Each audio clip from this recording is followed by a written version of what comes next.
Olá, meninos! Bom dia! Tudo bem? Como é que estão vocês? Vamos então para a nossa aula, né? Para a nossa web aula. Se eu não me engano, é a nossa web aula número 4, correto? Ou número 3? É número 4. Muito bem. Então, nossa última aula, nós vimos a respeito do texto, né? Acidente de trabalho, certo?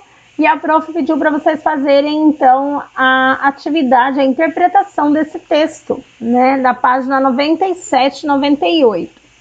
E a perguntinha número 1 aqui diz assim: a quais temas cotidianos o trecho da música faz menção? Lembra que a gente estudou, então, a música Acidente de Trabalho, né?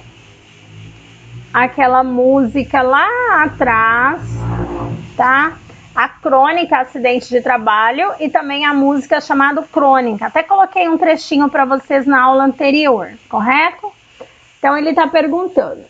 A primeira pergunta lá, a quais temas cotidianos o trecho da música faz menção? Página 97, né? Essa página 97 nós corrigimos, né, meninos? Essa daqui. A que nós não corrigimos, da letra da música, da literatura, que foi sobre o texto crônica, a canção. Aí vocês estudaram esse texto aqui, Acidente de Trabalho, que eu expliquei, e a atividade tá aqui na página 99, tá? Nessa apostila aqui, que a minha apostila é diferente dessa daqui de vocês, correto? Na minha é a página 97, para vocês acho que é 99, correto?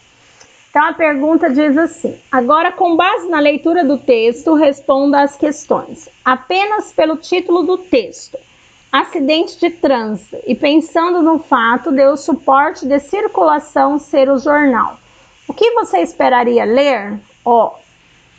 Eu acredito, né, que vocês responderam que se você está lendo um texto na qual o título dele fala acidente de trânsito, né, num jornal, você ia pensar o quê? Que você estaria lendo um relato, né, sobre algum acidente de trânsito, certo?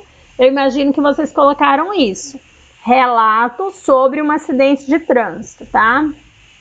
Pelo título, né, dá para se imaginar que essa seria a matéria do jornal.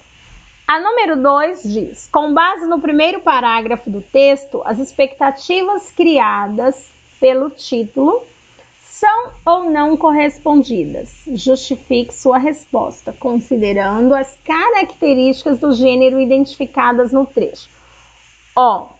A expectativa não foi correspondida, não é verdade? Se você viu lá no título, no primeiro parágrafo, lá falando sobre acidente de trânsito, quando você começa a ler o parágrafo, você vê que não é isso, ele não está relatando sobre o acidente, né? Então, o primeiro parágrafo é uma notícia breve e direta, né?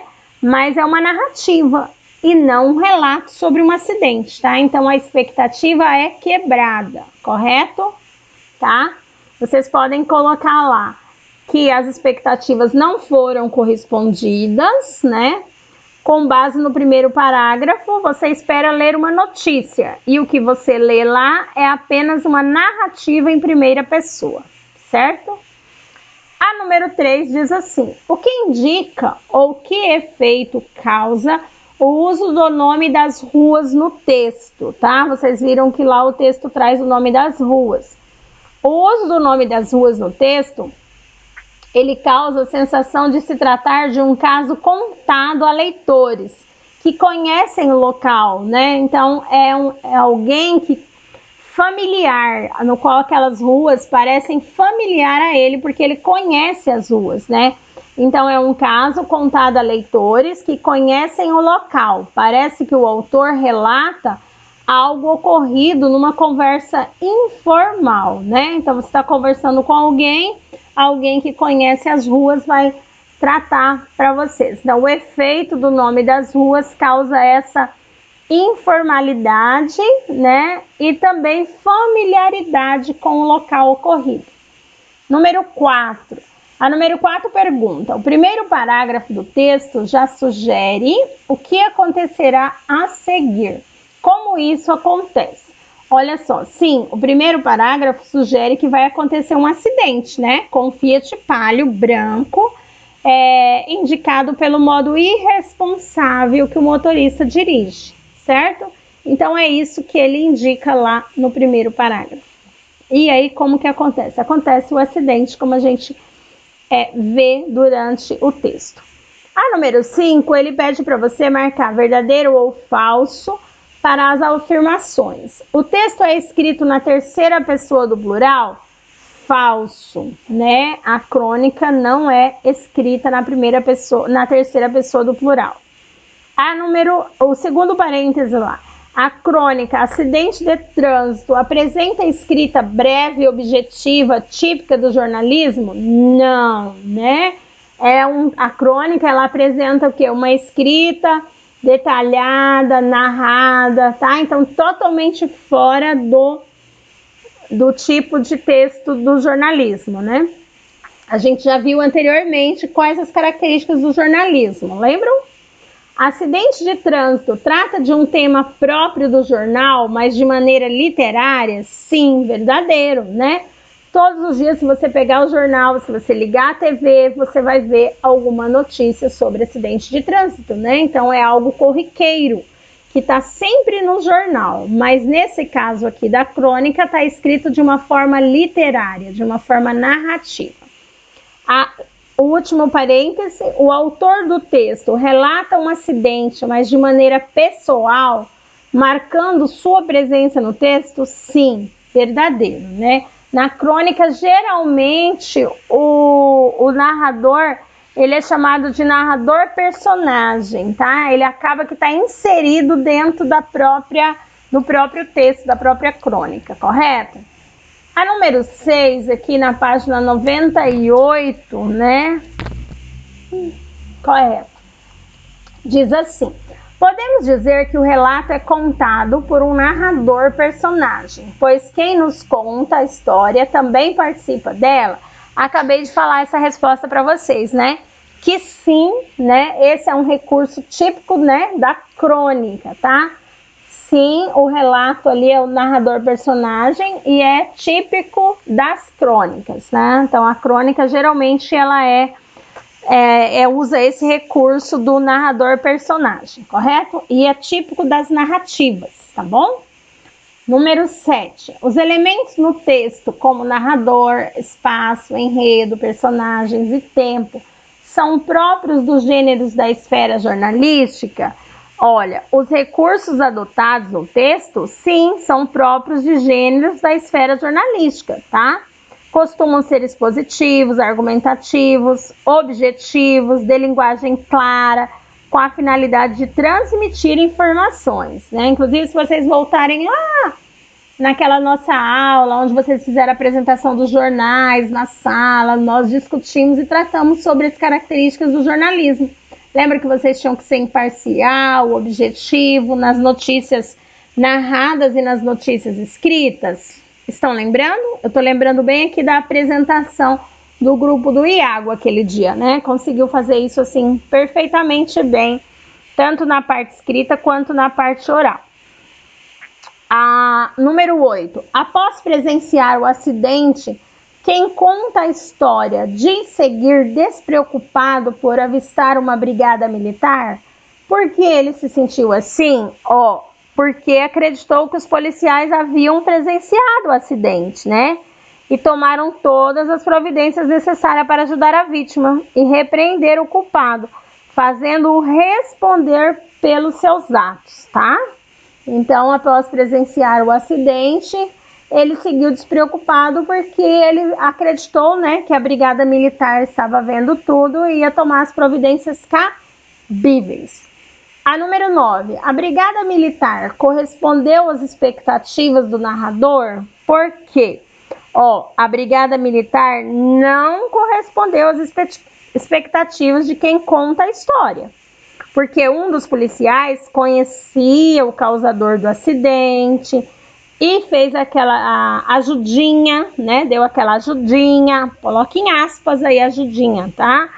portanto, não o encaminhou para teste de embriaguez, assim como não encaminhou a vítima para o exame médico, né? Então, a Brigada Militar fez totalmente o contrário, né? Porque era amiguinha do envolvido, tá bom? Isso também acontece nos nossos dias, não é verdade? A número 10, lá. Por vezes, uma crônica pode tratar de um fato cotidiano para nos fazer refletir sobre determinado assunto. Que reflexões podem ser feitas com base nessa crônica? O autor ele escolheu como tema acidente de trânsito para falar sobre a irresponsabilidade dos motoristas, então a gente pode refletir sobre isso, a irresponsabilidade dos motoristas, a arbitrariedade de alguns profissionais que deveriam prezar pela justiça, mas deixam muitos crimes impunes, né? E vítimas desamparadas, correto? Meninos, vocês lembram também na nossa aula, antes da gente passar para um novo assunto, que eu prometi para vocês que nós íamos fazer uma leitura de uma crônica, né? Que eu recebi de um aluno, certo? Eu recebi algumas crônicas, né? Que eu tinha pedido na nossa aula de redação. E entre elas, eu recebi essa aqui desse aluno e eu vou tentar ler para vocês, porque a letra é pequenininha, né? Tá no WhatsApp. Mas a prof vai ler para vocês. O nome da crônica se chama assim, Força. Não vou citar o nome do aluno, tá? Vou deixar vocês curiosos. O nome da crônica é Força. Ela anda triste. Seu amor pelo mundo já não existe. O que houve, baixinho dos cabelos escuros? Perdeu um pedaço de si, mas o mundo ainda não está a cair. Você sabe que ainda tem o que cuidar, ainda não chegou a sua hora de desistir e desabar. Os seus encantos se espalham por fora, é um exemplo de força, mas por dentro é diferente. Ela vai resolver os problemas apenas por querer, mas não vai pensar em si própria. Com a cabeça fora do lugar, o perigo está a olhar, sendo o oposto de egocêntrica. Não tem nada para julgar. Ela não vai desistir de nos ajudar. Apenas anda a se preocupar. É sempre uma moça bonita a desfilar, mas ainda tem alguém que se preocupar. Ela é forte, é destemida. Um dia vai finalmente descobrir que as dores do seu passado não vão machucar. Na minha opinião, ela é uma inspiração que nunca irá desaparecer. Seu amor sempre estará comigo, tá? Então, assim, é uma crônica muito interessante. Parabéns a esse aluno que escreveu, né? Aí, turminha, o desafio, descubra quem foi. Então, e na nossa próxima aula, hoje nós realizamos a correção da atividade, tá? A prof vai deixar aqui para vocês fazerem uma leitura apenas da página 99, que na próxima aula nós vamos começar um novo assunto, tá? Então, a gente vai deixar para a próxima aula começar esse novo assunto. E como tarefa de casa, depois que você corrigir a atividade, corrijam com atenção, observem letra maiúscula no início, sinal de pontuação, tá? Lembra que nós estamos numa aula de língua portuguesa e tudo será visto depois na apostila quando retornarmos à sala, combinados? Bom final de semana para vocês, tá bom? Fiquem com Deus, a gente se encontra na quarta-feira, tá? De acordo com o nosso calendário de aulas web, né? Na quarta-feira a gente se encontra. Beijo, se cuidem.